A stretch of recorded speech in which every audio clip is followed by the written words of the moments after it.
មរណភាពរបស់លោកខាមីនីជាទីបញ្ចប់នៃរបបដឹកនាំអ៊ីរ៉ង់ឬយ៉ាងណាការស្លាប់របស់មេដឹកនាំកំពូលអ៊ីរ៉ង់អាយ៉ាថូឡាស់អាលីខាមីនីត្រូវបានមើលឃើញថាអាចក្លាយជាការគំរាមកំហែងធំមួយចំពោះរបបដឹកនាំទីក្រុងតេហេរ៉ាំងដែលបានគ្រប់គ្រងប្រទេសនេះជិត50ឆ្នាំមកហើយទោះជាយ៉ាងណាអ្នកវិភាគជាច្រើនយល់ថាវាមិនមានន័យថារបបសាធារណរដ្ឋអ៊ីស្លាមអ៊ីរ៉ង់នឹងរលំរលាយភ្លាមបន្ទាប់ពីការស្លាប់របស់លោកនោះទេបើទោះបីអ៊ីរ៉ង់មានប្រធានាធិបតីដែលត្រូវបានជ្រើសរើសតាមរយៈការបោះឆ្នោតសកល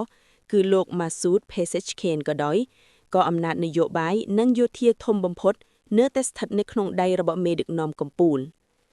ចាប់តាំងពីការបង្កើតសាធារណរដ្ឋអ៊ីស្លាមអ៊ីរ៉ង់មករបបនេះធ្លាប់បានឆ្លងកាត់ការផ្លាស់ប្ដូរមេដឹកនាំកំពូលតែម្ដងគត់គឺបន្ទាប់ពីការស្លាប់របស់ស្ថាបនិករបបលោកអាយ៉ាថូឡាស់រូហូឡាស់ខូមេនីក្នុងឆ្នាំ1989ការស្លាប់របស់លោកខាមេនីកាលពីថ្ងៃសៅរ៍ទី28ខែកុម្ភៈឆ្នាំ2026ដែលត្រូវបានប្រព័ន្ធផ្សព្វផ្សាយរដ្ឋអ៊ីរ៉ង់ប្រកាសទទួលស្គាល់នៅថ្ងៃអាទិត្យទី1ខែមិនិនាបានបន្សល់ទុកភាពមិនច្បាស់លាស់យ៉ាងខ្លាំងអំពីអ្នកបន្តវេនមេដឹកនាំកំពូលតាមសារព័ត៌មានរដ្ឋអ៊ីរ៉ង់ប្រធានាធិបតីម៉ាស៊ូត ផេសេឈខៀនរួមជាមួយមន្ត្រីជាន់ខ្ពស់2រូបទៀតនឹងដឹកនាំប្រទេសក្នុងអំឡុងពេលអន្តរកាលអស់រយៈពេលជាច្រើនឆ្នាំអតីតប្រធានាធិបតីអេប្រាហ៊ីមរ៉ៃស៊ីត្រូវបានគេរំពឹងថាជាបេក្ខជនសំខាន់ក្នុងការបន្តតំណែងពីលោកខាមេនីប៉ុន្តែលោកបានស្លាប់ក្នុងគ្រោះថ្នាក់ធ្លាក់ឧទ្ធម្ហិចក្រកាលពីឆ្នាំ2024បន្ទាប់ពីហេតុការណ៍នោះកូនប្រុសរបស់លោកខាមេនីគឺលោកមុកថាបាខាមេនីត្រូវបានគេនិយាយច្រើនថាជាបេក្ខជនមានសក្តានុពលម្នាក់ទោះយ៉ាងណាលោកមិនមែនជាបេក្ខជនតែម្នាក់នោះទេតាមការរាយការណ៍លោកខាមេនីបានជ្រើសរើសបេក្ខជនចំនួន3នាក់ដើម្បីបន្តតំណែងក្នុងអំឡុងសង្គ្រាម12ថ្ងៃជាមួយអ៊ីស្រាអែលកាលពីខែមិថុនាឆ្នាំ2025ប៉ុន្តែឈ្មោះបេក្ខជនទាំងនោះមិនត្រូវបានបង្ហាញជាសាធារណៈឡើយអ្នកវិភាគព្រាយមានថាភាពមិនច្បាស់លាស់អំពីការបន្តតំណែងនេះអាចបង្កើតឱកាសឲ្យក្រុមប្រឆាំងនឹងរបបដឹកនាំតេហេរ៉ង់នៅក្នុងវីដេអូមួយបន្ទាប់ពីការវាយដំបីរបស់សហរដ្ឋអាមេរិកលើអ៊ីរ៉ង់អតីតប្រធានាធិបតីអាមេរិកលោក Donald Trump បានអំពាវនាវឲ្យប្រជាជនអ៊ីរ៉ង់ចាប់យកឱកាសដើម្បីផ្លាស់ប្ដូររបបដឹកនាំទោះយ៉ាងណាលោក Philip H. Gordon អតីតមន្ត្រីជាន់ខ្ពស់ខាងគោលនយោបាយការបរទេសក្រោមរដ្ឋបាលលោក Barack Obama និង Joe Biden បានលើកឡើងថា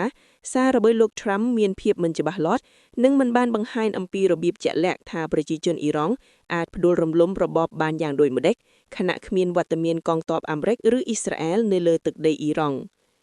លោកក៏បានសួរថាការអំពាវនាវឲ្យប្រជាជនអ៊ីរ៉ង់ផ្លាស់ប្ដូររបបនោះសំដៅទៅលើក្រុមណាខណៈប្រទេសនេះមានប្រជាជនជាង90លាននាក់ស្រដៀងគ្នានេះលោក Benham Ben Taleb Blue អ្នកជំនាញពីស្ថាប័ន Foundation for Defense of Democracy បាននិយាយថា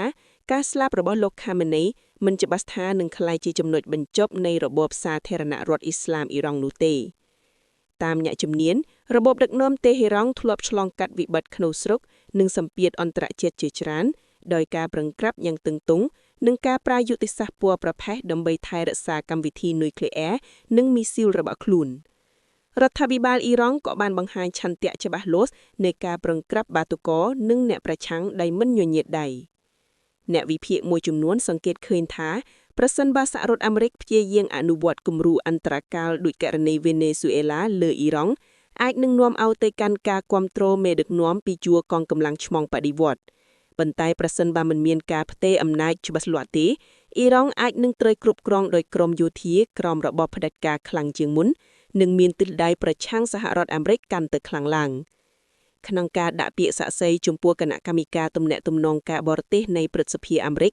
កាលពីខែមករាឆ្នាំ2029រដ្ឋមន្ត្រីការបរទេសអាមេរិក Marco Rubio បានទទួលស្គាល់ថា